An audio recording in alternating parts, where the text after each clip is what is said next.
You need to learn how to give yourself a break, because if you always go all the time, it's not really going to work out. It's like be authentic. Know who you are, know which stage you are in as a company, know where you want to be, and just be authentic about that.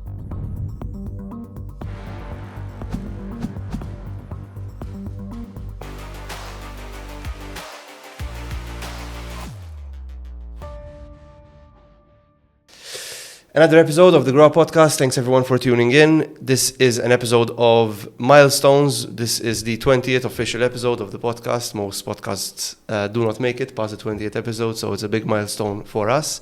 It's also a big milestone because we have one of our biggest supporting sponsors, and also to celebrate the 20th episode, like we did with the first episode, we have John Azzopardi Frantz from Tableo, who's the CEO of Tableo, and we had opened our first podcast show with the COO of Tableo. So, exactly. John, welcome on board, and thank you very much. Thank you for having me, and congratulations on such a big milestone. It's a testament to you and your whole crew here. It's a testament to the crew in general. I wouldn't have done this without the support of the guys, and support of people like you who really believed in what we're trying to achieve. So thank you. What you're doing here is amazing. You have fantastic guests on, and your interview skills are amazing. So keep up the good work. Thank you. Amazing. I wouldn't use amazing for my interview skills. I'm working on it every single day. I have 1% every episode, right? But no, John, listen. Thanks for coming. I really want to get to know you and kind of what how you ended up in such a successful company that is growing internationally as well. But talk a bit about your background, kind of where did you come from, and how did you get where you are? Sure. It's kind of a long story, but I started initially as a software engineer. Okay. Back then we used to call it a programmer. I actually started programming at a very young age. Like I was 9 years old. I didn't even know it was programming. I thought it was like part of this computer that I had. It was a Commodore 64, so I'm really aging myself here. It was given to me by my mom's uncle, who was going blind, and then I sort of got into it. It was one of those things that for me it just clicked. Like programming was very easy for me to learn and adapt. I didn't know it could be a career, so even like when I was studying in sixth form, I didn't even take IT as the main subject. I was taking English and philosophy, but the life spot always like pushed me there. So I ended up changing my studies. I went to Technical Institute at the time, which then changed into MCAST. I started working for a local company, moved to an iGaming company. I was doing some side projects, so I got really interested into marketing as well. I wanted to really understand the full life cycle of business and all aspects of it. And then I decided to start my own thing. It was a small digital marketing agency. So I left the iGaming job, started that.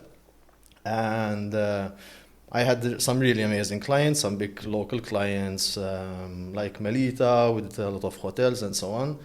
But then I sort of wanted to build a product that we can scale and resell, and an agency is very, very hard to scale. And I met my partner right now. We started a project which is related to weddings. That was doing really, really well. We started growing the team. Then COVID happened, and we had to become basically a startup twice, because our business at the time was in wedding and events. And we had literally an existential crisis. We need to decide what we are going to do and how we are going to pivot and adapt. We had like a few ideas what we can do. We decided to build this platform called Bookia, which is a reservation platform for restaurants in Malta and Gozo. Through that, some clients like how we were operating, our technical abilities, our customer service, how we treat clients, and they actually recommended that we build this reservation management platform, which is now Tableo. And all of that, like the COVID stuff, was a real stressful time for me personally and the company, but it was a blessing in disguise, because now we have the right platform, the right business model that we are scaling internationally. So, long story short, that is how we ended up Sorry. with Tableo. How COVID, right? So COVID really hit the wedding market. Like everybody knows it, but how interesting it is that you had a product based on how many weddings happen, and all of a sudden all of that is just completely cut off, and you still managed to kind of come out better. Correct. So we came out better, really and truly, is because of our values. Like, one thing we didn't want to do is to fire anybody, right? So we had grown the team to 12 people at the time. Some of them were single mothers, so letting go of them would be letting go of their families. So it's like a big responsibility. So they helped us grow the company, and there was no way we're going to let them go when times were getting tough. So we kept everyone. We decided to use the time after the first few weeks until the directors decided like what we are going to do. We decided to use everyone's time in something positive, so we started calling our clients to see how they were doing, right? And some of them were in restaurants, and some were like really dark calls. We weren't equipped for this. Like someone had just taken over a restaurant, renovated the kitchen, and said like, I'm feeling like I'm gonna kill myself. Like really intense stuff. Like we're not equipped for that. And that started like really pivoting, like maybe we do something that's going to help ourselves and also help our clients who are in the restaurant industry. So from all that, like the pot starting opening up for us. It's very cool. And with Tableo now, so you're saying it's scaling internationally, right? Like how is that switching gears from running it locally to now having to kind of cater for an international audience or international customers? How does that? What kind of shift did you have to make? There are a lot of shifts that needs to be done. So one, the mindset must be different. So we always wanted to have a company that we internationalize. Okay. So it was the initial goal. Yeah, that was the initial goal. Even with Get Hitched and Evently, our initial platforms, they were to internationalize. So, but to shift the mindset from thinking locally to thinking international, there are a lot of steps that need to be taken. So one is from the hiring process, right? You need to hire some locals. You can't just hire anyone to take over, for instance, the Spanish market. And some things we learned by mistake. So, for instance, the first person, Spanish speaker that we hired to take over the Spanish market to help us with sales was a Colombian, right? Which is very different than hiring a local. And we still have Colombians that work with us and help us, but having someone who understands locally how things operate, it's very, very important. And now we have people in who are Lithuanian, we have in Czech Republic. So that model, after we learned how to take the right steps, we kept scaling it through to other markets as well. Technologically as well, right? Your platform cannot remain in English. So you need to find ways to translate the platform. And we were doing it manually through a lot of grunt work. Now we've built our own proprietary system, which quite frankly, it's so good that we can also sell as a product on its own. We're not going to, but it's that good because we can literally translate the product very, very quickly. So first AI does it through the help of AI. And then we hire native speakers to help verify the translations for context. But everything else needs to change. So the emails that the platform sends, the marketing messages, the copy, the ads, like everything needs to be translated. So you need to keep it in mind whenever you're going into a new market, that all your collateral must be translated to that market as well.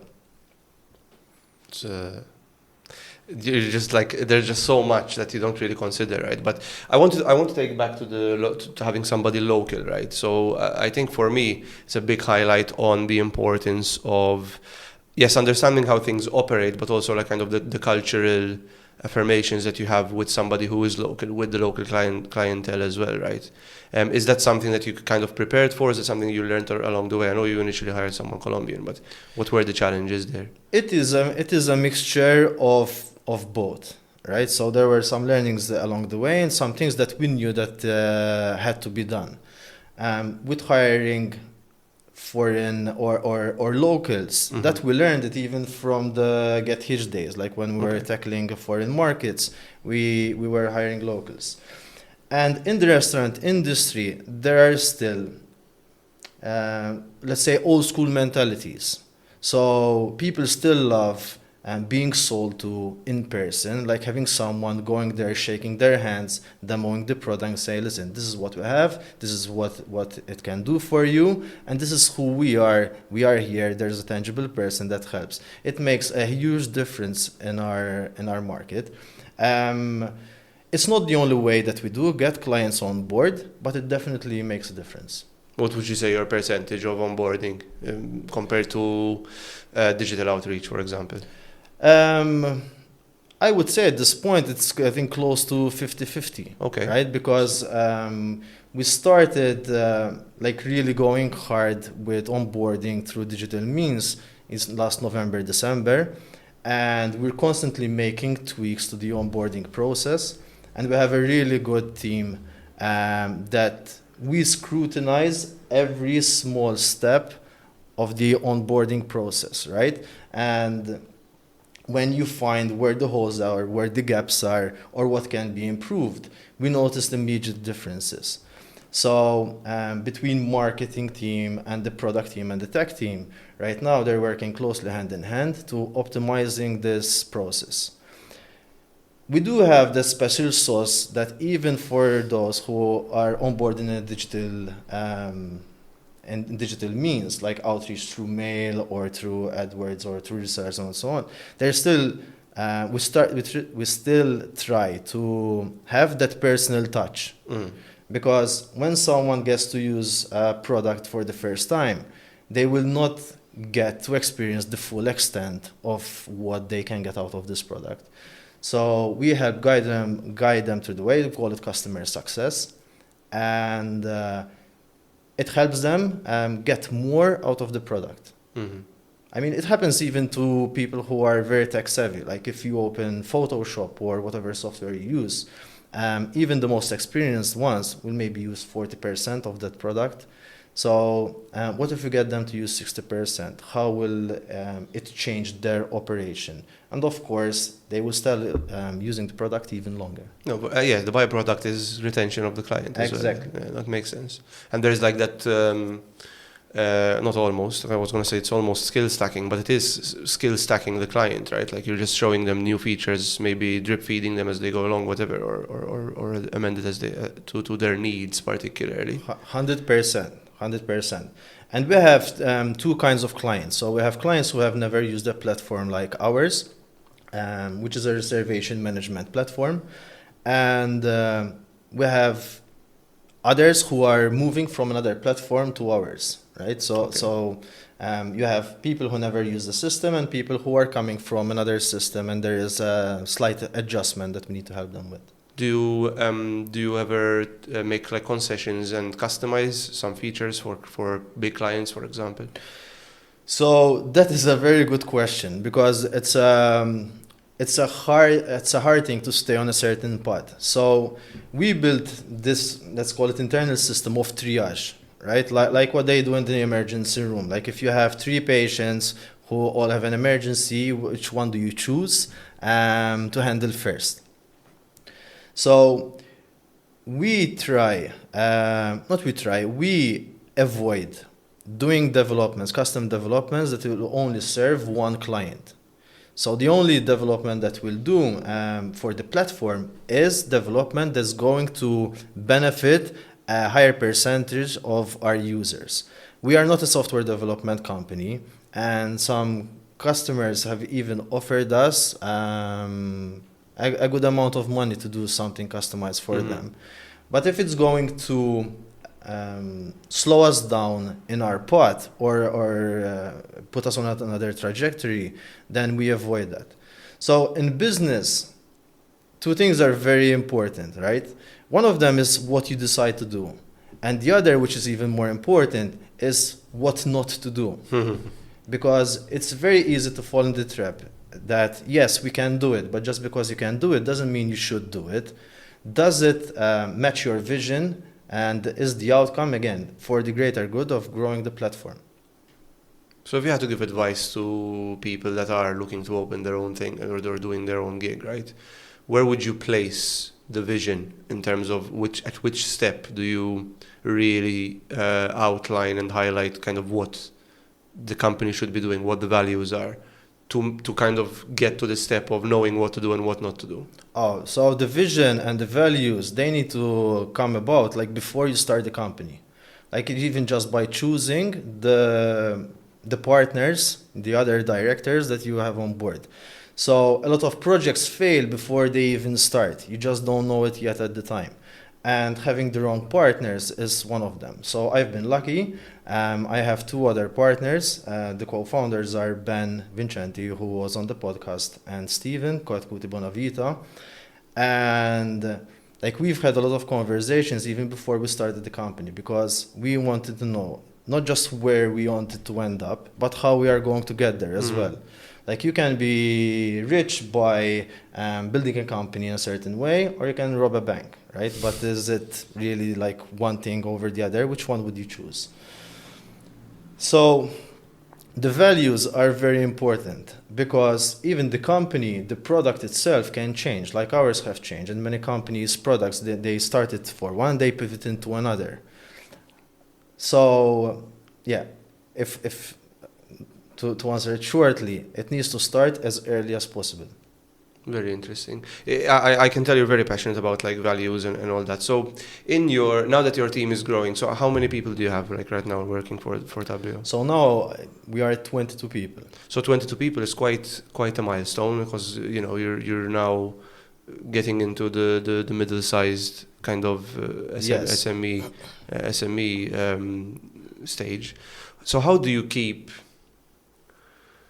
I'm trying to shine a lens on kind of other companies and organizations that I work with, and I kind of observe across the island. But like, how do you keep the values consistent across 22 employees? So how do you make sure that the values are being observed, and they're being the behaviors are happening on a day-to-day? Okay, it's another very good question. And the first answer is, again, like before you hire them. So you need to hire people not just based on skill set, but based on values. And even when it comes to hiring, it changes when you are 5 people in the team to now where you're over 15 people at the team. So for instance, in the beginning, we used to hire a lot of people who are generalists, which is very important to have a lot of generalists. Now that we're going over the 15 and 20, we're hiring people who are specialized a bit more. So things like work ethic, values, how they respect their colleagues, like all this is very important stuff, because culture and values is very easy to maintain when you are a small team. But as you grow, a lot of things are going to be happening behind your back, right? Without you knowing. So you need to know that even when you are not there, like people are like keeping each other's in check, supporting each other and helping each other to grow. It's also about weeding out bad apples. So when you see something that doesn't fit the values of the company, you need to stop it immediately. And we only had one case where there were 2 people who were, let's say, not aligned with the company values and vision. And those you need to let them go, right? They do not fit. They would be better working for another company. It wasn't for us. So we are quite chill as a company. We support our team greatly, but values you can't teach. You either match or you don't. So if you don't, it's time to let them go. No, that's good. Like fire fast is a saying that I've heard before as well. You have to be able to get. It's nothing personal at the end of the day, right? So. It's a learning process. Like it's not easy to fire fast. I've heard this term. We even use it internally. Hire fast, fire fast. However, like when you hire someone, there's a certain belief in that person and that abilities, that they're going to stay with you for a long time. Of course, it's not always the case because things change, the company changes, people change, they want other goals, and it's completely fine. However, in the beginning, that's why you hire them. You hire them for the long term. So when you need to decide to let them go, it's not easy. And I had a few like hard fires because, again, sometimes people just change paths. Yeah, it happens, and it never gets easier. I remember I've had a few terminations that I had to kind of take care of in my career, and it's never easy to do so, regardless of kind of the impact the person is having on the company, etc. Yes, and it doesn't. I have to be honest. Like it does get a bit easier when you understand the objective of where you want to be as a company, and also if you care about that person. Because if there isn't a fit, you're doing them a disservice by keeping them there. Mhm. So there was a case where I had an employee, and like he was great. He loved the company. We loved him. I liked him as a person a lot. Like I considered him a friend as well. Hilarious, and like he gives his heart out for the company. But he hit a plateau and he couldn't get over it. He was messing up a lot, and he was going through a difficult time. So we gave a lot of chances, and I had to have the conversation with him. He was heartbroken, of course, so was I. And it was tough, like till this day, it's like one of the toughest people I had to let go. However, like a year and a half, he came back to the company, and he was the one who actually said, like, letting me go was the best thing you could have done for me. And that I keep closely to my heart because it wasn't an easy thing to do because he did give a lot for the company. He just didn't have a lot more to give. He needed to find another thing to do, and he just didn't know it at the time.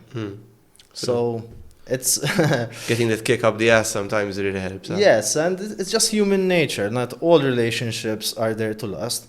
Honestly, most relationships won't, right? Mhm. Something always gets in the way, and it's a natural progression. No, that makes sense in general.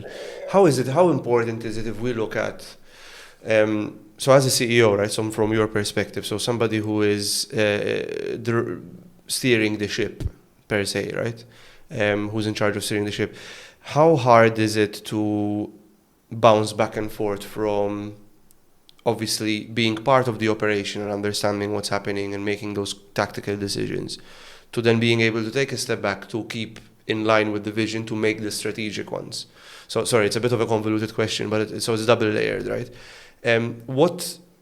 What do you do to keep between those levels consistently? Because that's probably one of the hardest parts, hardest jobs of a CEO, which is understanding what's happening and then being able to steer the ship at the same time.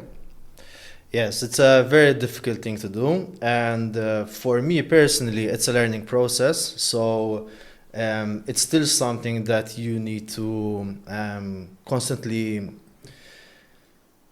keep yourself in check. So myself and Ben, we both are very hands-on in the business as well. And till last year, I was still doing some development work on the platform as well, like with the other developers. And that can be a good thing, but it also can be a bad thing because you need to understand what problems you really want to solve, right? And in order for the company to grow, you can't be in the nitty-gritty all the time. Like you said, you need to take a step back and assess where you are and where the teams are. So there are a few things that we put in place to make sure that happens. So for instance, one of them is we do regular appraisals. So this way we do an open forum with our team to understand how they feel they are functioning as part of the company and also how the company is doing from their eyes, because perspective is everything. So that is a very important one. We have the next ones coming up next month, and that is something that we need to do. The other is that you also always need to keep growing and learning as a person, because if you are stuck in your ways and not thinking clear of what things can change and be improved, then you're going to be stuck, right? And like I said earlier, like managing a team of 5 or 10 people is very different than managing a team of 20. So if you are constantly in that small thinking mindset, then you're going to be very limited in growth as well. It's, yeah. So you mentioned one thing which is really important, which is perspective is everything, right? So, and it's interesting that you say it in a way like, so we kind of give a download, but we also get the upload from the employees as well to understand kind of how we see them, how they see us, how the company sees them rather, how they see the company, and kind of maintain that cohesion in general. If you had to look at how you kind of or how the team works, and not just how you work, but how you and the team kind of perform on a day-to-day basis. A lot of small businesses start by performing a lot on intuition, right? So there's a lot of intuitive, quick decisions that you have to make. Would you say now you are still in that intuitive state, or are you now at the place where maybe intuition? Because then I mean I noticed that once a company gets to a certain stage, intuition can be harmful if it remains completely holistically intuitive. So at what stage do you feel you're at? It's a mixture of both. It has to be. The good thing about being like now Tableo is like 2.5 years old is that you have a bit more data to play around with. You listen to more conversations. You hear the salespeople. You hear about customer service. So that you're still, while I'm not doing a lot of meetings with the clients myself, I'm still very much in touch with what is going on, because we have these forums where we listen and we collect feedback based on this. And really and truly, intuition is not a sixth sense. Intuition is really based on data processing, and using it to something that's going to be beneficial for you. So yes, intuition, certain gut feeling is very important, but looking at the data, looking at the numbers, and whether it's quantitative or qualitative, it's very important. That's really. I love the fact you mentioned being in touch. I think our values are quite aligned in terms of how a company should be run and all that. So for us, we have to be. So building a reservation management platform, a restaurant reservation management platform, where neither of us have ever managed a restaurant or owned a restaurant. So every feature that we built in this platform was built by listening to feedback. Right? Before we written one line of code, we had conversation with restaurant owners and seeing what bothered them from other platforms, what they want to achieve from this. So every feature, every button has been based on real life feedback. And that is what managed to help us scale. That's the only way we could have built this product this fast. You just listen. We see what they really want to say, because sometimes what they say and what they mean are different things. Like, Henry Ford, if I asked people what they wanted, they would have asked for a faster horse. But still, he knew that people wanted to go faster and more efficiently, right? So he still listened to and we do the same thing. And until this day, we base everything on feedback. It's not just a buzzword for us. Whatever our clients are saying, we listen very, very intently. And the same for our employees. It's going back to what you were saying, kind of when you have feedback for custom developments, whatever, you kind of take the one that's going to hit the most clients positively. So you've already kind of designed a really good, let's call it, complaint handling system, which again, I think most companies kind of lack to think about it until they get too big, and then usually it's a bit too late because there's a lot of lack of data. So, in your eyes, how valuable is it to collect complaint information? So particularly things that people aren't happy with, things clients are not happy with, right? A lot of companies, particularly maybe not in the tech space, because I think in the tech space it's a given because of how structured most people that come from tech backgrounds are.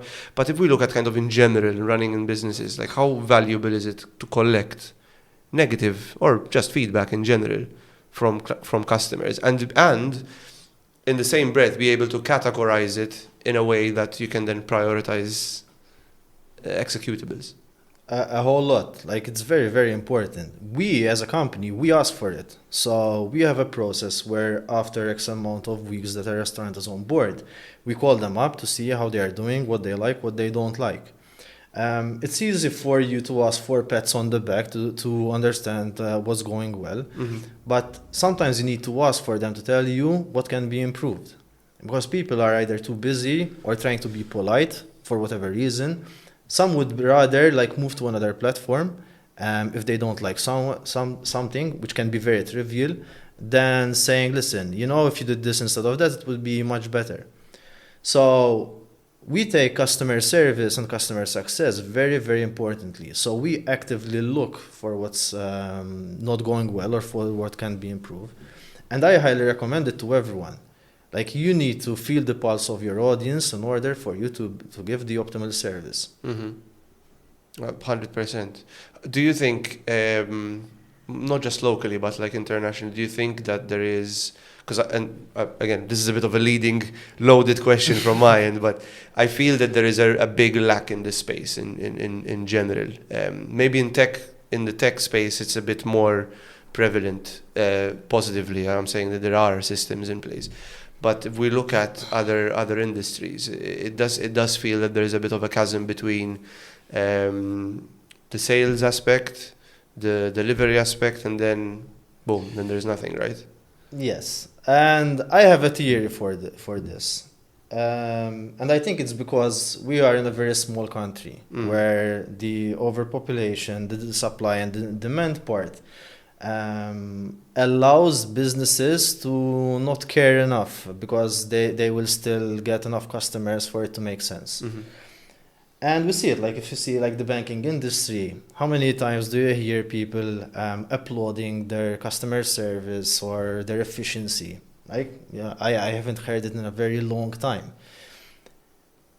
It doesn't make that much difference. They're hitting record numbers because it allows them to. There's so few and there are so many people who need them. That allows for things that are lacking.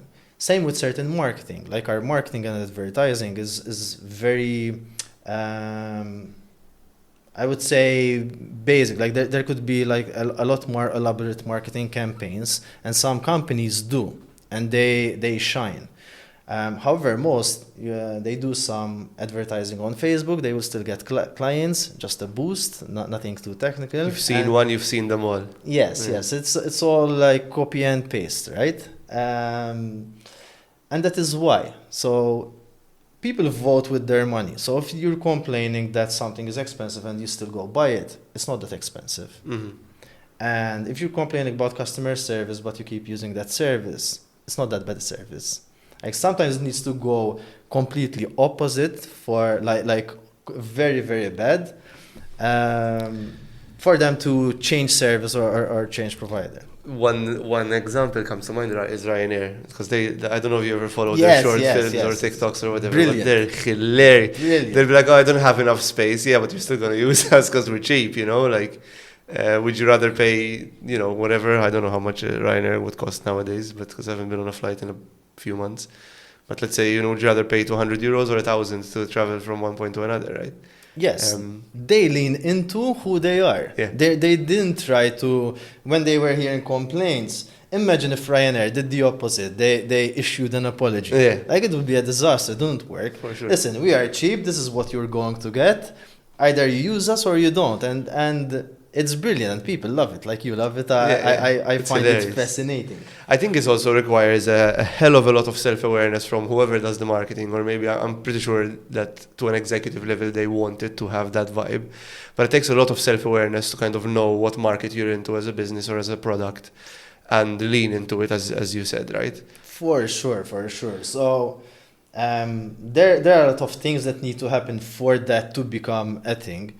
Like someone needs to be crazy enough to come up with the idea. Let's say the marketing person say like, listen, what if instead of this we just say, yeah, like this is who we are. Take it or leave it. But there were people who had to approve it. So it still takes courage, like, to For go sure. down that route. Like, it could easily backfire. For sure. But Like they we've seen, understand modern marketing, and they're executing brilliantly on it. And with like, I love where modern marketing is going, because it is more, I find it is more, what's the word I'm looking for? It's more like, there's more layers of truth into it than, if you look at marketing 5-6 years ago, where it has to be like super professional and all that stuff. And I think that we talked about the banking sector. Like, banking sector is incredibly, like, they're way too uptight with their marketing. Like, they're very, very careful what to say and what to not say. Fair play. They were the most hated industry 10 years ago, right? By a long shot. And there are legal implications to saying certain things in certain way as well. Exactly. Like, we have to give them that. Yes. But they avoid tongue-in-cheek. I think, actually, HSBC did one with the guy from IT Crowd. What's his name?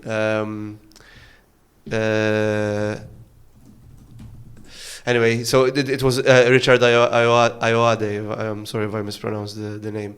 But it was a very, like, innovative thing to do for HSBC, who's usually very conservative in the way that they market things and they approach. But I love the new marketing mindset, and because obviously they want to lean into the millennial and the Gen Z generation, who maybe take life a bit less serious than previous generations before us, right?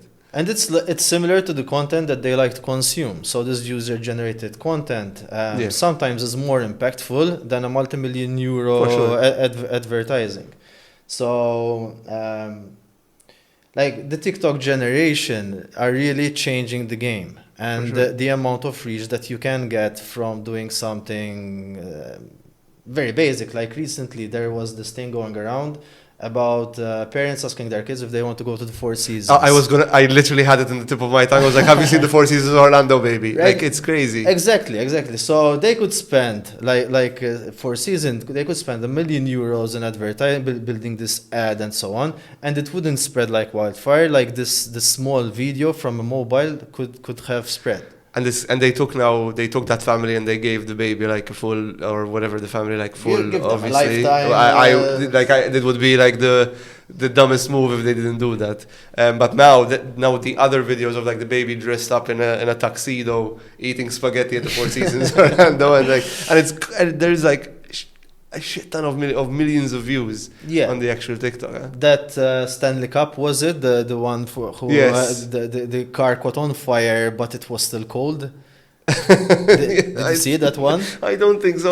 Because So I saw the they one. had, I saw like, the this repercussions water of bottle, that. and Okay. the car caught on fire. The bottle was still like cold, and now, like, they got so much exposure out of it that they are sponsoring. Stanley Cup is a phenomenon. Like, it's crazy. Yes, and that was like I believe it was something that workers used to buy, like to take from work, and then they decided to rebrand it. They got the female colors. Now it's just soccer like, moms. Yeah, and it's brilliant. It is. It's like, and they weren't as big as they are now. So it's crazy. But yes, like marketing innovation and as you said, like user-driven content generation is just incredibly underrated. And a lot of my clients, I do tell them as well, like, when I'm not a branding expert, I'm not a marketing expert, but when I talk about branding and kind of how they should think, is like, don't talk about the brand, but talk about your people. Like, get your people to promote the brand for you, like, and at some point something, because it's also quite hit and miss, right? I mean, you could spend a ton of money and a ton of time making the perfect marketing strategy and it doesn't work, and then you get a random parent asking the kid, do you want to go to the Four Seasons Orlando? And it just goes, me, and then you're like, yes, laughing, It's if important. I had to give one advice about branding and marketing, is not about style. It's like, be authentic. Yeah. Like, be yourself. Know who you are. Know which stage you are in as a company. Know where you want to be, and just be authentic about that. Like don't do something that is not aligned with who you are as a company, because people can sniff that out very easily. If we go back to where we started this conversation, where you say kind of locally, it not just locally, in general, there are some, it's kind of copy-paste marketing approach. Because of that, because the market maybe is saturated and there's the supply and demand are kind of in a bit of a headlock essentially. But the people know that they can get clients, so they don't need to worry about how good their fulfillment is or how good their follow-up is when it comes to customer service. Does it stifle innovation? Do you think, like, do you think that it puts a bottleneck, sorry, on innovation when it comes to marketing and growing your business and making it better? Well, innovation and marketing are two very different things, so it's another very loaded question. So, with marketing, there are different reasons why there are a lot of copy and paste. So one of them can be lack of knowledge. They're maybe doing things that are in-house. Another could be marketing agencies copying each other, right? Marketing agencies seeing what marketing agency B is doing and trying to copy something similar. So there are a lot of different reasons as why it can be. But innovation, like we see in our industry, innovation all the time. So we are in the restaurant space, and the level of quality of restaurants has improved drastically, right? A lot of people complain about the increase in pricing of food or a night out. However, the quality has improved, like everything, not just in the food, even the cocktails, for instance, and service. It has improved throughout. So there is innovation. Now, innovation when it comes to tech, again, like from Malta, a lot of good things are coming out. So I think the mindset is changing, right? There is a bit of a growth mindset. We're seeing more companies being funded and getting in investments more than ever before. There have been some successful companies in Malta that were sold to bigger companies, right? Like multi-million euro exits. So there is a lot of innovation happening as well. Okay, so it's kind of a mixed bag, right? It's very hard to generalize when it comes to this. I think so. I think it depends on the industry as well, right? So certain industries kind of don't really need to innovate because, I don't know. I can't think of an industry. Again, right now, it's a yes or no. Like if you see, let me give a plug. Like in Malta, we have the convenience stores. Like grocery shops have been around for a very long time. And in comes this company and said, so now we're going to have longer opening hours. We're going to have air conditioning. The chocolate bars are going to be melting in summer. And like there's a level of standard that's going to be all across Malta.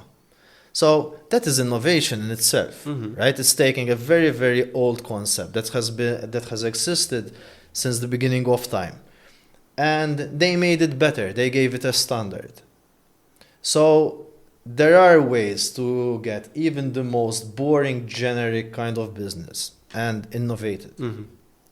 Convenience's model is a genius, right? So the way they franchise it, and yes, you know that they're going to be open to a certain. Because I remember growing up in the 90s, like you have to catch it before 4. 4 p.m. Who the hell works before? Back then, everyone was working till 4 o'clock. Cool, so sure, and the mentality was different. Like before, like housewives used to shop around from 6 different shops because this guy has this price for this product, which is cheaper, like by 10 cents from this, and then over time, people had much more options and much less time. So just give me whatever is closest. I'm willing to pay 15 cents more now. I'm not looking for the cheapest necessarily. So for that convenience, people were willing to pay, and they capitalized on it, the business model, and everything else that we mentioned. That's it. Yeah, convenience over price in general. Yes. All right, that's very interesting. So if we had to look at the future now for let's go back to Tableo, all right? Let's talk about that. So what's the 5-year plan? Where do you see Tableo in 5 years? Without giving out any secret formulas here. Yeah, so we want to be the best reservation management platform in the world, right? So we want as many restaurants as possible across the world. Now we are already over 30 different countries where we have restaurants using the platform. So that is quite an amazing feat for us. And again, the product is just 2.5 years old. So it's a testament to the team that I have. We have a lot of ideas about growth, a lot that even involve artificial intelligence. So there are some things that we are working on. We have one which is in beta right now. We already have restaurants who are using it in Malta and abroad. And basically it's a AI chatbot that is a very conversational chatbot which can also take reservations, right? Okay. So it understands context of the restaurant, so whether the restaurant has vegetarian options, yes or no, whether it allows pets, so it can converse and it can be very empathetic. So let's say even if you are canceling a reservation because you tell it someone broke his arm, it doesn't say okay, reservation cancelled. So it's like, yeah, hope they get better, and when you get better, like feel free to book again, stuff like that. It is multilingual, so it can converse in multiple languages. And it's a really cool piece of tech that we have developed. It's very cool, interesting. I can see the applications to kind of upsell as well there, right? So let's say it looks like we've got a big table, how about booking it as an event, for example, a special event? This is what we've got and all that. Is that something that is doable with the current AI models that are available? Yes, and even if it wasn't, like AI, what we've seen happening in the last 2 years has been nothing short of astounding, right? It's like we're living in an almost science fiction age. So even seeing like GPT-4o right now, the leap from GPT-4 is already noticeable. So when we get to 5, it's going to be a game changer. So the possibilities are endless. It's just a matter of how we are going to use it. In a few years' time, we wouldn't be in the same awe that we are right now, in the same way that right now we're not really in awe about electricity, but it's one of the most amazing things that happened in human history. It changed everything, and we just stack on top of it, right? We don't understand fully how electricity works. We just know that if we flip the switch, there's going to be light. And the same with AI. So there are very interesting ways that we can use it. We already have a lot of things in the pipeline, which I can't say right now, obviously, but it's looking very bright. That's awesome. I can even imagine, like with 4.0 now, you can do it via voice. Like, so somebody calls and they come across. Sorry, they get lined into an AI person, for example, instead, or as a layer, right? There are things you can do, and there are some stuff that we are working on in along those lines, but that can even go over telco, for instance. So, like, you can call a robot who can take a reservation. That's like all these things are going to be very, very possible. And it's the level of precision that they can take certain actions as well. It's pretty. Yes. Cool. So what's really amazing about AI and conversational bots are the level of understanding of language, context, and intent. Because even small things that we take for granted, let's say for taking a reservation, you can't just do pattern matching because it needs to understand whether I want to do a reservation this Friday or next Friday, right? So what is this Friday? Is it this Friday this week? And next Friday, is it of next week? Like, these are small things that you need to understand. If a restaurant opens from 9 p.m. till 12 and you want to do a reservation for 10, how is it going to know if it's 10 a.m. because you want to go for a brunch or 10 p.m. at night, right? So all these small things that we take for granted as human beings, you need to either train the model on how to do it, or it needs to come ready. So it's not the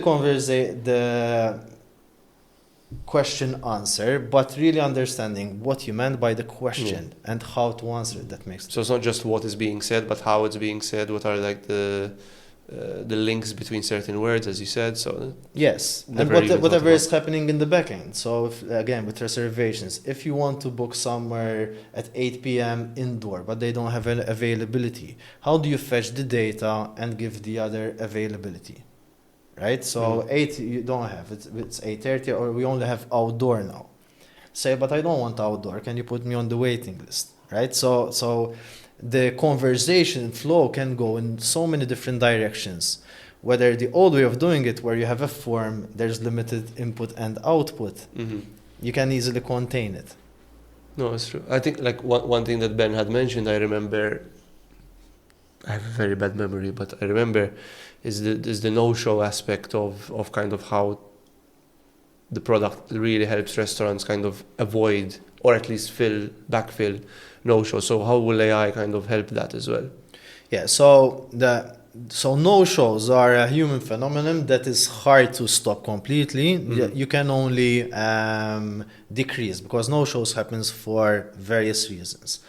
So one of them is like just pinging back, like the communication part. It's just saying, listen, you have I just want to remind you that you have a reservation tonight at 8 p.m. If you can't make it, you can cancel the booking from here. So making it easy for them to cancel a booking, especially early in the morning on the same day, that makes a huge difference. Because for restaurants, it's better for them to have a cancellation at 8 a.m. and they can fill it up by the end of the night. But if you have a reservation at 8 p.m., they don't show up and it's a table of 7 people, and you are not a restaurant who has walk-in traffic, then you're a bit screwed, right? And things happen, there are accidents, people get sick, people have accidents. So there are certain things that will still happen, but there are so many other things that we can help prevent. That's super interesting, because I mean, if we look at the cost implications of somebody cancelling a big table, you've even got like the food, right? So if you know that you have a certain amount of people coming in, as a chef, you would prepare. You have waiters, wait staff. You have, obviously you're missing out. You could probably say like turn away certain bookings because you have a big table and all that. So of course, and it depends on the size of the restaurant. So if you're a 10-table restaurant and a group of 6 people, that could be your profit for the night. So it can make or break your night. Some restaurants do operate at a very low margin. Like it's hard to believe, but just looking at rent alone, I hear it a lot. It's a tough business, huh? It's a really tough business. It is a very tough business, and this is why I really respect restaurant owners, because you need to have a certain level of passion and craziness, like to get into that business. Because when you do well, right? But it's not everyone who does well. There is a very big misconception that you automatically go into restaurant business and you're gonna make a lot of money. It doesn't really work like that. Yeah, I feel it's a very top-heavy industry. Like, as in the popular restaurants are very popular and they make a lot of money, or they probably like have high profits. And then the ones that maybe are just starting out, like until you get a name, it's a struggle, right? Yeah. So it depends on the name. It depends on the location. There is a struggle. There are people who come up with concepts who make it work. So, like Denny's, for instance, right? It's a very small restaurant. It's mainly breakfast and lunch, but they do very well for themselves. They created this concept. They have a really good product, but you have to go specifically for them. There's not going to be a lot of walking traffic there where they are located. Then you can have a restaurant that is just in the right location in Valletta. Of course, rent is going to be much higher, but the footfall makes all the difference in the world. And nowadays, I know we said kind of that there is so much demand that some companies forego the customer service aspect, but I think in the restaurant business it's very, very delicate. Like, you need to be very careful, because people will just be like, I had a really shitty dish from there, so I'm not going to go there again, because there's options, right? Again, there's much more options and much less time. Yeah. And some people are unforgiving with their reviews as well. And sometimes even, I don't know how I'm going to say it politely, even having just a one night where you have a subpar service, people wouldn't give you a second chance, which in a way is not fair. I understand that if you're paying good money, you expect good service. But let's be real here. No one is switched on, have everything working in a certain order 100% of the time. No matter how good you are, there's always something that can happen. For sure. And we need to be a bit more human when it comes to this. Like, shit does happen, right? Let's give people a break. You don't have to be mean and malicious on social media just because there was a bad level of service. talk to the manager, say what happened. Sometimes they will give you a freebie, sometimes not, like it depends. But first try to deal with it mano a mano, let's be human about this. Then if it continues happening, then it's like fair game. Leave your review. Right? But me personally, I like to say, listen, like this wasn't cooked well, took time for service to come. But like, give them a chance to fix it. You know, I cringe when I see pages like "Are you being served?" and all that, and people like write these massive paragraphs instead of letting the actual establishment know. Listen, you know, I waited half an hour and I didn't get my order. No one came to take my order. Because as you said, there are limits, because then there are certain situations where you need to kind of go on social media because you've tried to escalate the complaint, nothing happened. That's fair game. That's fair game, right? Let's do that. For sure. But there are situations, and as you said, like clients just don't say anything and then move to another provider, right? As is in tech, as is in restaurants, as is in most industries. I worked for this company before where there was one person who commented on an ad we put out on, it was just a normal Facebook ad to drive awareness and kind of just, you know, propagate the brand. And this person left, and I was, you know, heading the customer service at the time. And I found this person in our system as well, because there's a name on Facebook. I found them in our system and I gave him a call. I was like, you've never, not once, logged a single complaint with us. Luckily then, obviously, we, as you said, mano a mano, we dealt with it. I was like, no problem, let's fix this problem for you straight away. And the person retired the social media. But imagine if you have somebody on a random page that you don't know about, I mean, all the reputational damage. I think for me, as somebody who's worked in the restaurant business, as somebody who's worked in customer service the majority of my adult life, people need to understand the impact that their words are not just having impact on the restaurant manager, but the people that, you know, the servers, the chefs, they have families. You know, giving them a bad name is really impacting so many more people. Again, unless it's fair game where you've attempted and all that. So I think there's limits. Yes, the punishment must fit the crime. Right? Don't go overboard, you know, because your chips weren't cooked properly. Yes. Like don't go mental about that. Yes. Ask them, and if your meat wasn't cooked well, send it back, and they'll get you another one. Like it has happened to me. There are, again, we're dealing with human nature, and some people just feel important, like leaving this negative post. There's a ton of people who either jump on the wagon or against it, because that's also a good thing about social media. What I like is when someone complains and it's unjustified, and then other supporters of the brand will speak up for their brands, like, no, it wasn't always the same. This for me, they right? And seeing these people who really love the brand defend it, it's also an amazing part of social media. It's another fair game, right? If you're going to put something out on social media, get ready to be ripped to shreds if you are being a diva, right? So. And I, to be honest, I like watching that when it's deserved. Yes, it's a guilty pleasure when I sit there and I see somebody who's complained about something that it's obvious that they've extrapolated, like they've made this a big situation out of something which was obviously a minor inconvenience, and people are like, "Are you serious? Like you took your time to post on Facebook?" And but trust me, some people try to use these things to hold businesses hostage to either get freebies or upgrades. Oh, sure. It happens, huh? For sure, it happens. Some people know how to squeeze. Yeah, I've had many a call in my customer service days early on. I'm talking 12 years, 13 years ago. Where the customer spent hours on the phone complaining about a 20-cent charge. And I remember back, like imagine you're spending an hour, and by the way, banking lines in the UK, it's a premium line, so you're paying premium rates, which is, I don't know how much it was back then, but it's more than 20 cents a minute, right?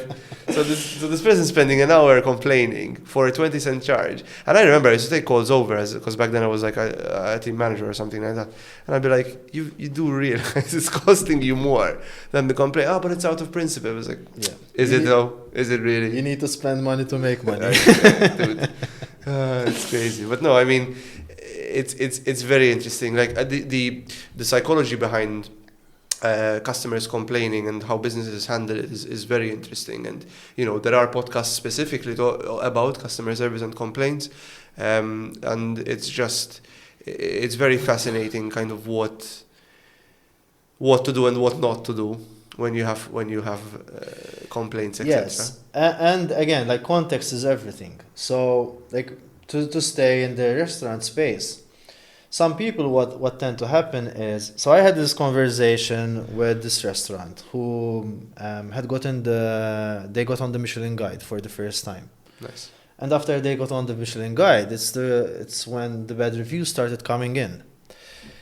So they didn't change anything. They remained the way they were. But then the expectation was so much higher, right? That people felt the need to complain about certain lack of service. Mm-hmm. So it happens as well when you raise prices, then the expectation is going to raise.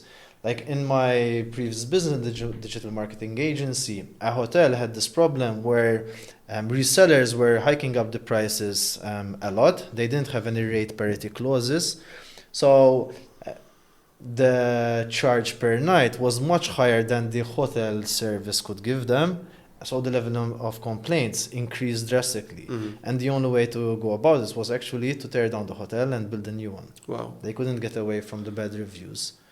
But it was, in a way, it was justified, because if it's a 30 euro per night hotel and your resellers are selling it at 90 or 100 euros, the expectation is going to be completely different.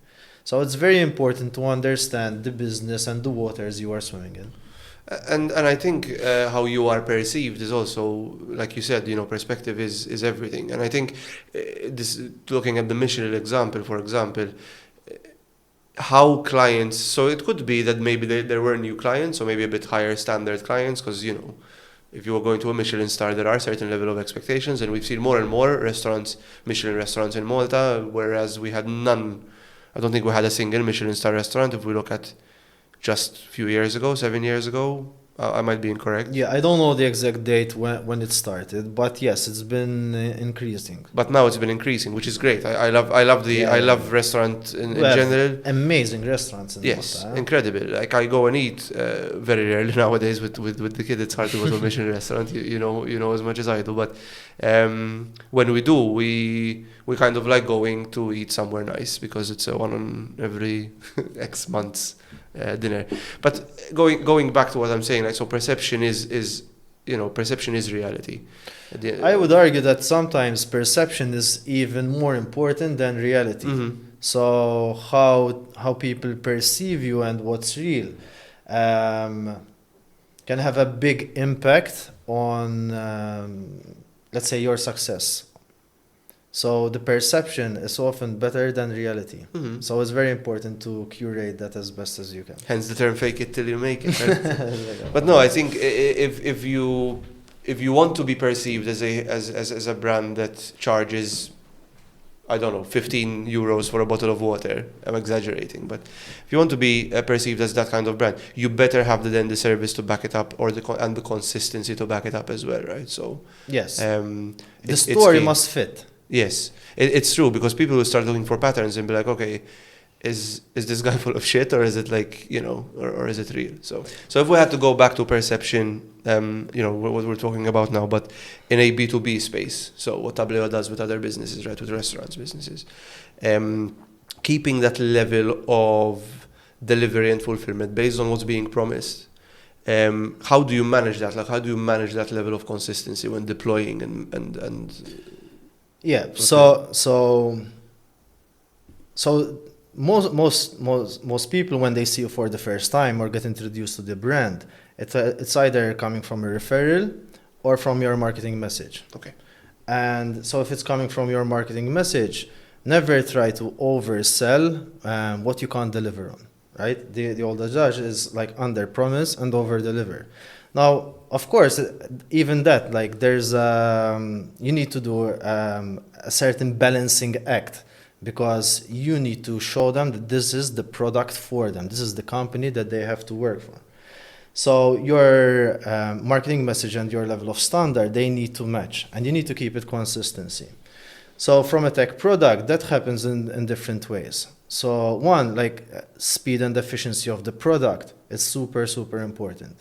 The other is stability, right? You can't have a platform that is not stable, that when they come to use it, that they cannot access.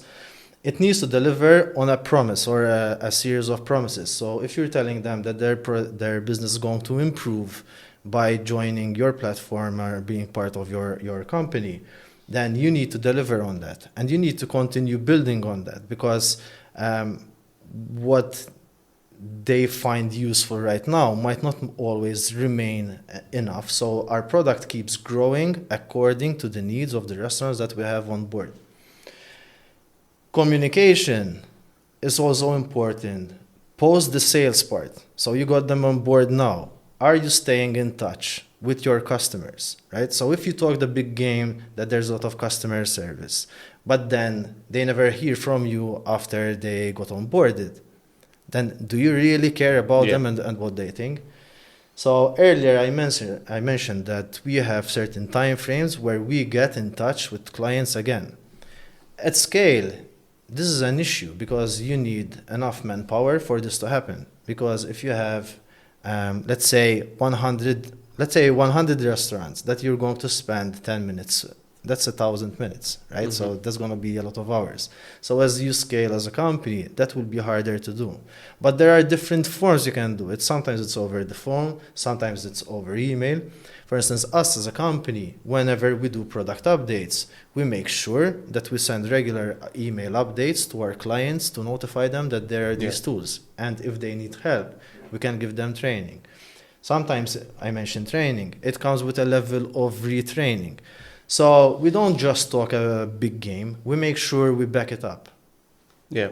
No, and it's important. I think that's what the difference between companies that stand the test of time over the years and grow and keep growing and keep growing, keep innovating, and companies that kind of either stifle and stop where they are or, fail.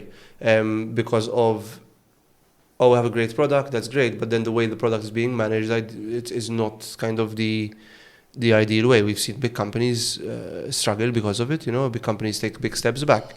Banks in general, for example, because I come from the banking industry, I've seen it happen. I've seen the whole industry almost crumble and then rebuild itself even better, because that was kind of a healthy thing for the banking industry to happen. But really bad customer service, really high charges, horrible fulfillment, there was nothing.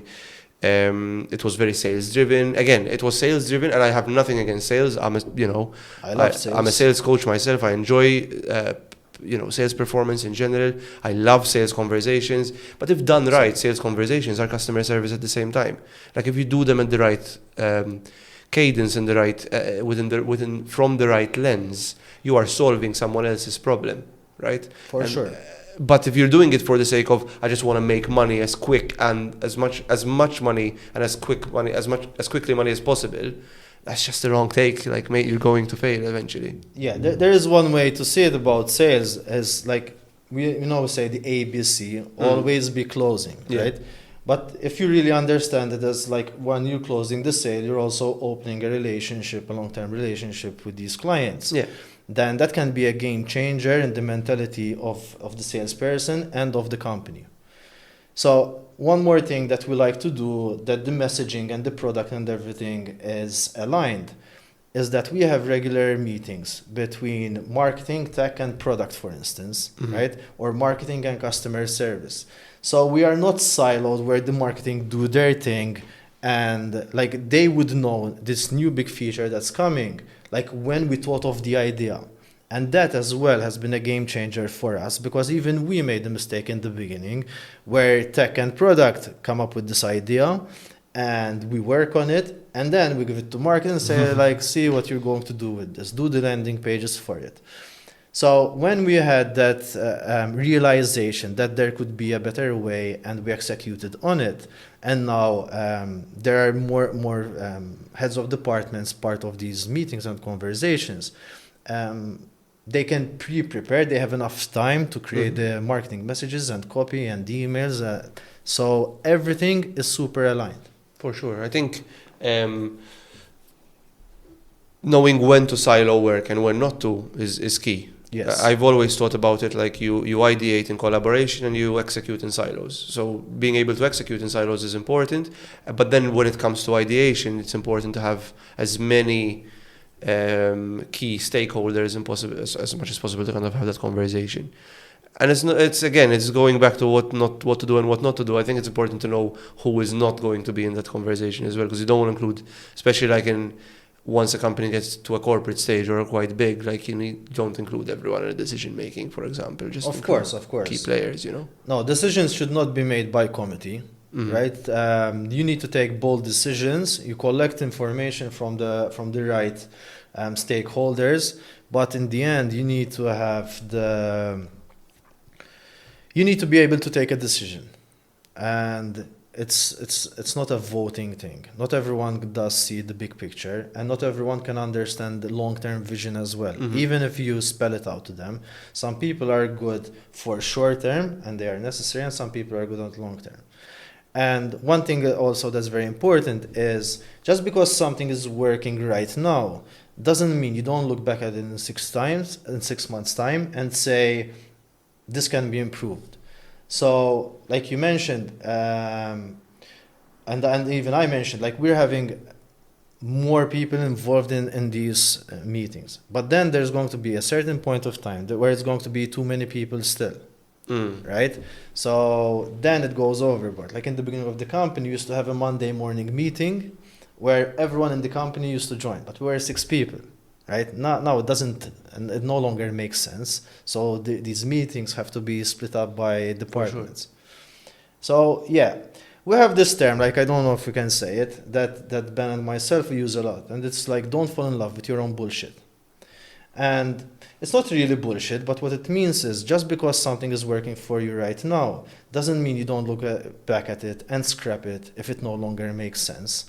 So that we use it a lot, this term, and it's part of growth. You need to kill something for something new to come alive. Yeah, I've had the same approach. It's just called plan, do, check, adjust, right? Like you just go back, figure out kind of what you've done, and sometimes you just take it to the back and kill it, or sometimes you just need to change it. That's wonderful. Me and Mr. Wonderful, me and my old line manager, Puneet, he used to say like, "Are we just gonna shoot this? You should just take it to the back and shoot this, or no?"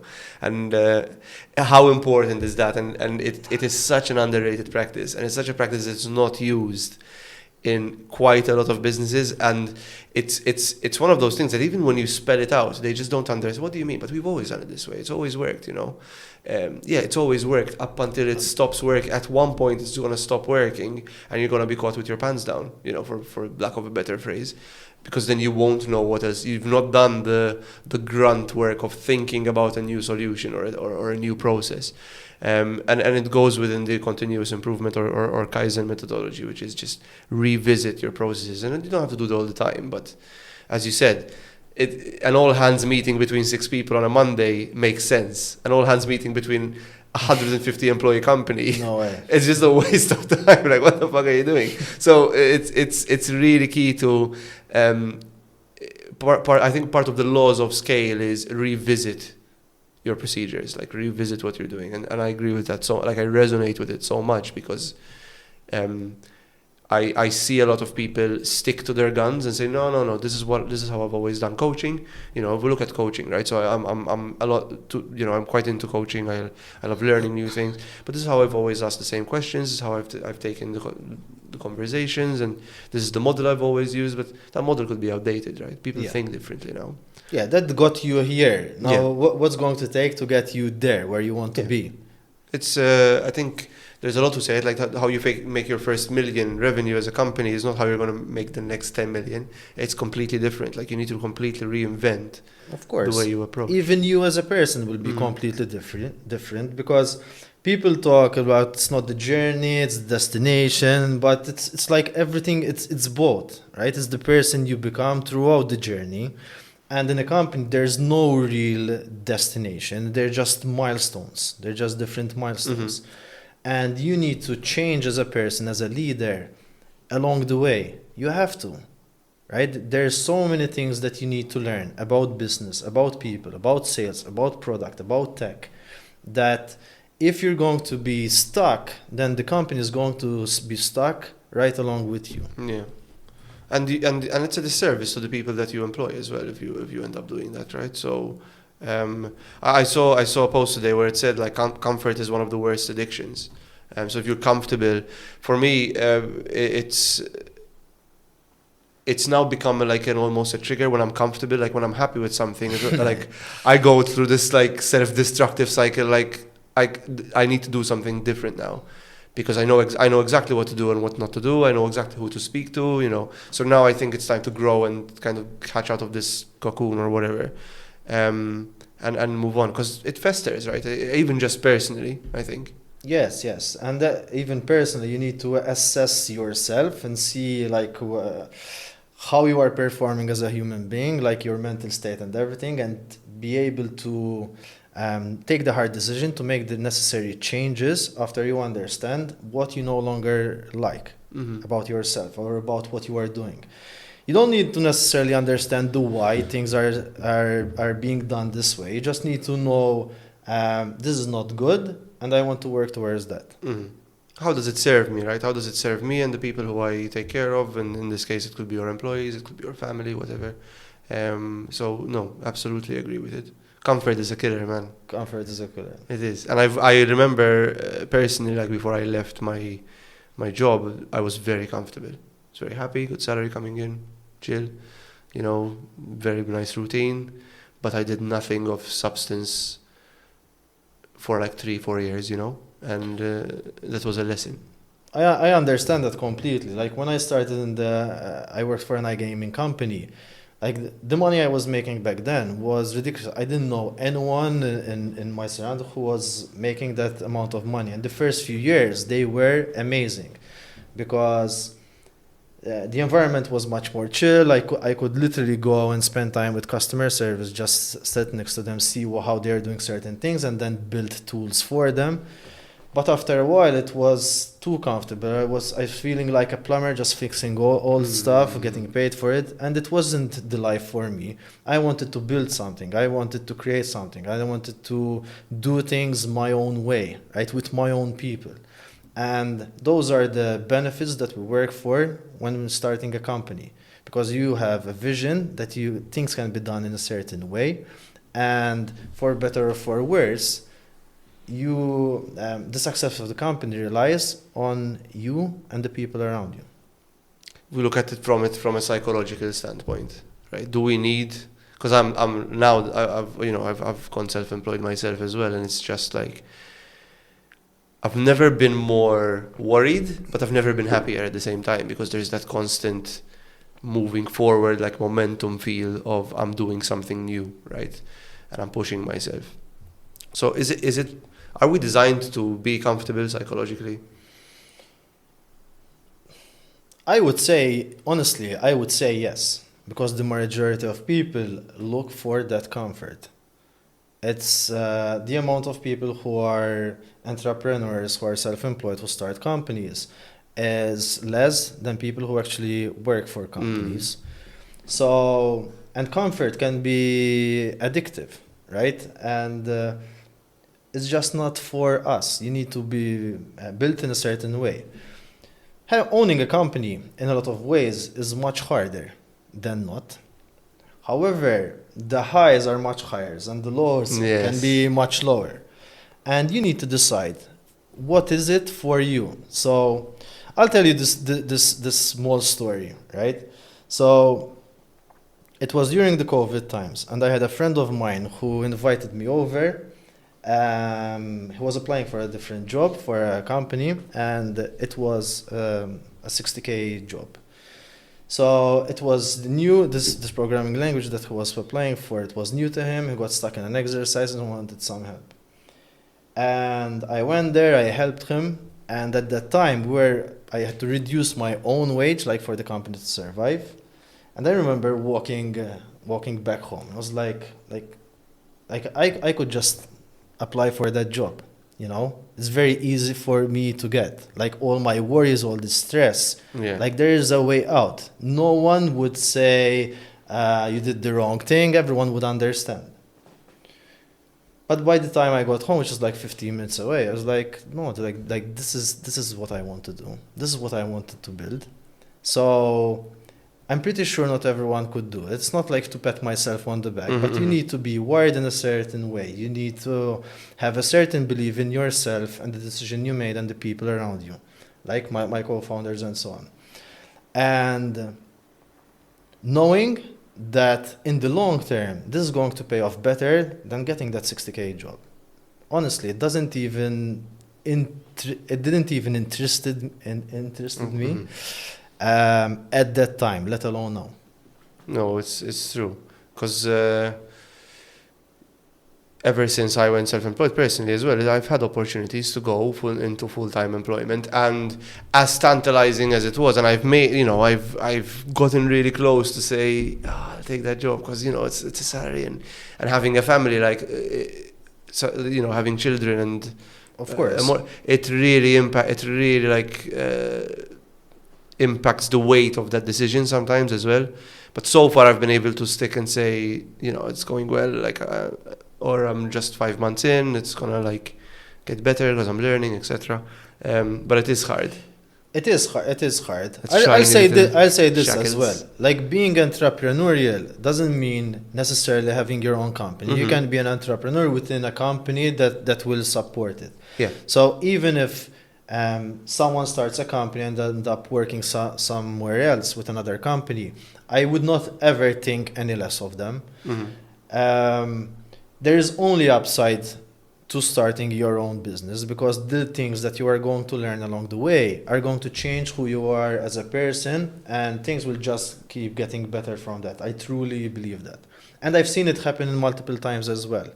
So whatever you decide, you will know when it's time to quit and when it's time to stick. And that is also a very important life lesson and business lesson, because not all businesses you should stick to, right? You should know that something is not going well and either pivot or you start something else.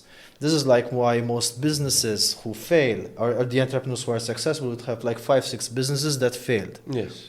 Right? And sometimes worse than failure is moderate success. Like good is the enemy of great. It's comfort again, because you settled. It's like, I'm making enough money to survive, so why change the formula, right? Yeah.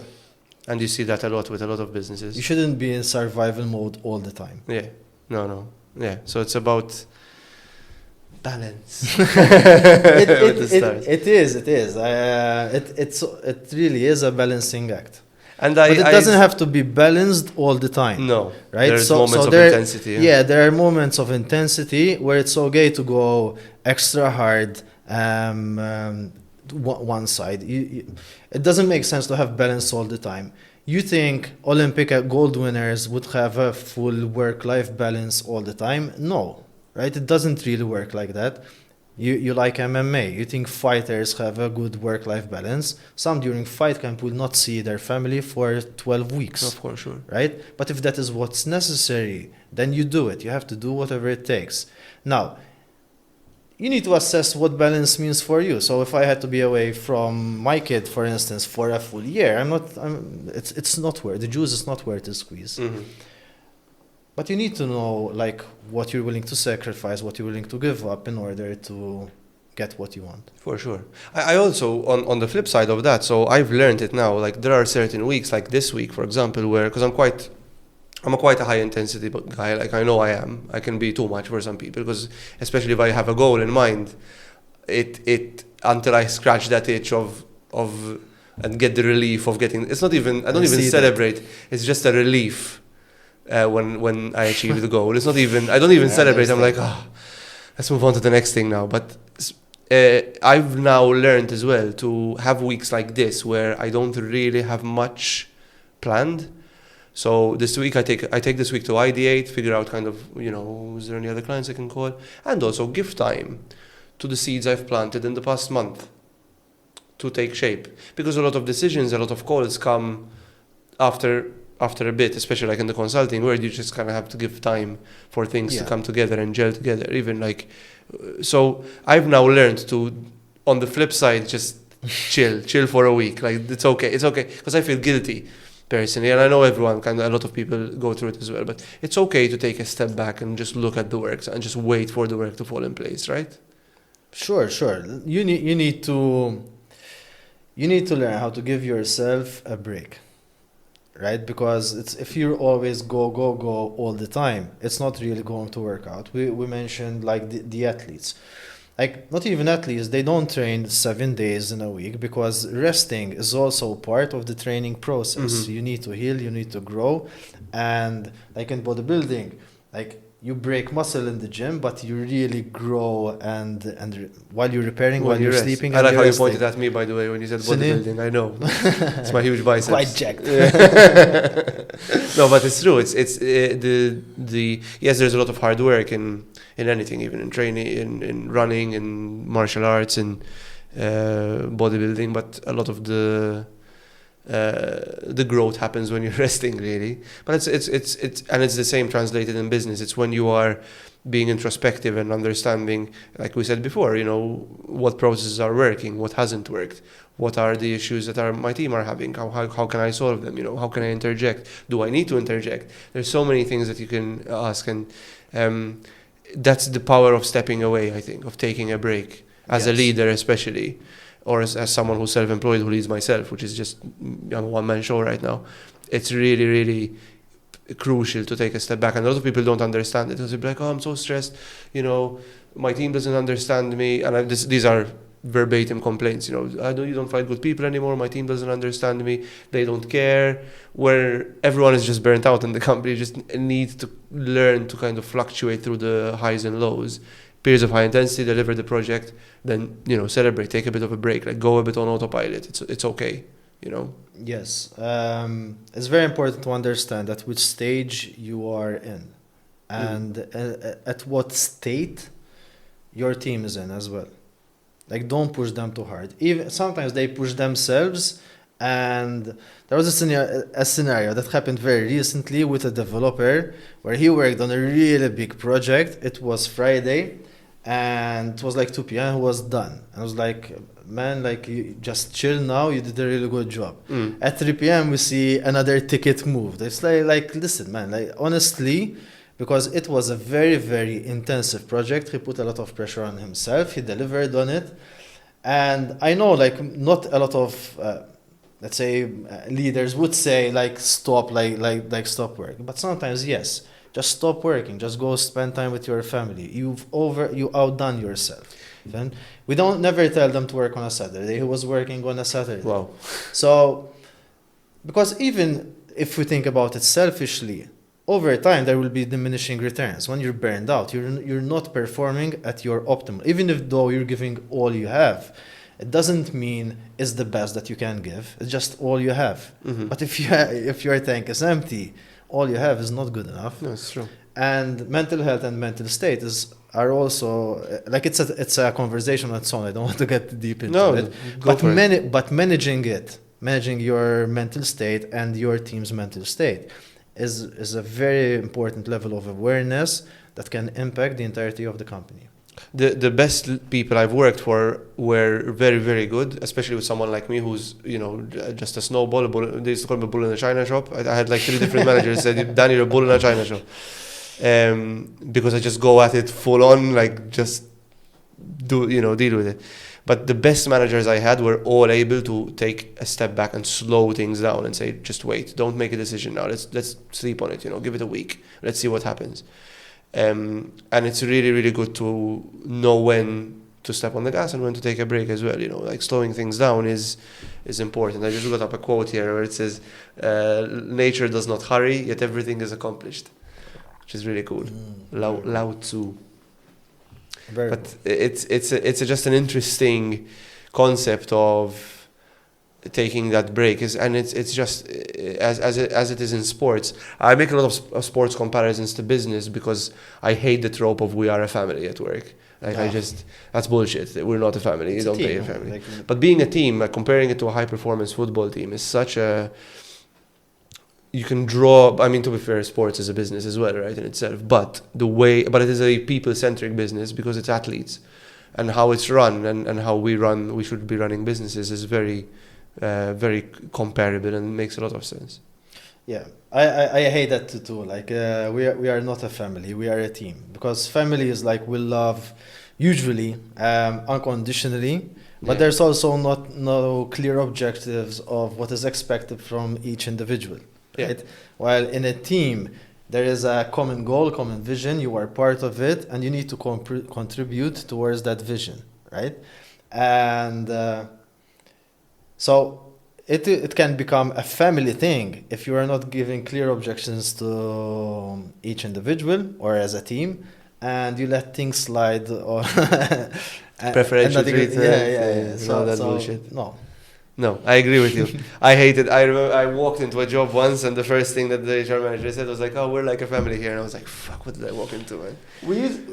I have to admit, we used to say this as well, and I used to say it as well, but because we were such a tight-knit group. Right, and you end up caring a lot for these people. Yeah, like it's only natural. Like when you have an employee that has been with you for 5 years, and you've seen this person go from a kid to a woman, like you can't help but feeling close.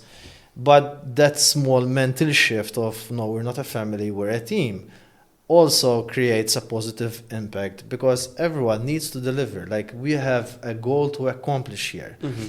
And the beauty of it is that when something is being accomplished, everyone wins. It's not just the company that wins, because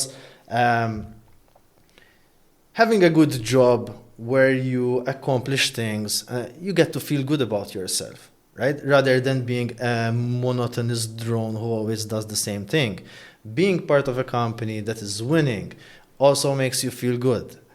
Celebrating wins that are the team's wins and you are part of it, it feels good. I don't remember quotes verbatim, but there's one, like I think from Vincent Lombardi, that says something like, I truly believe there's no greatest happiness than a warrior standing on the field of battle victorious. Right? It's like after you gave it your all and you saw that you won and accomplished something great.